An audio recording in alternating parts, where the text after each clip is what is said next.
In this question, it is given that solar radiation emitted by sun resembles that emitted by a black body at a temperature of 6000 Kelvin.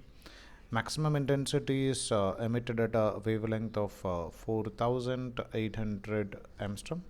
Sun were cooled down to 6000 Kelvin, from 6000 Kelvin to 3000 Kelvin.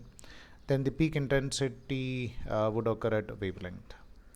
So we know the relation between wavelength and temperature. So the peak wavelength is inversely proportional to the value of temperature according to Wind's displacement law. So we can write this lambda 1 divided by lambda 2 will be equal to nothing but T2 divided by T1. So our aim is to find out what about the value of wavelength in second situation, which we can take it as wavelength in first situation into temperature in first situation divided by wavelength in second situation.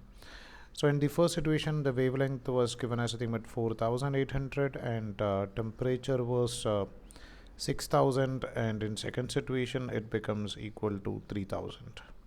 So we can cancel this, we'll get as it is 2. So it is 2 times of 4800, which is equal to nothing but 9600 Angstrom.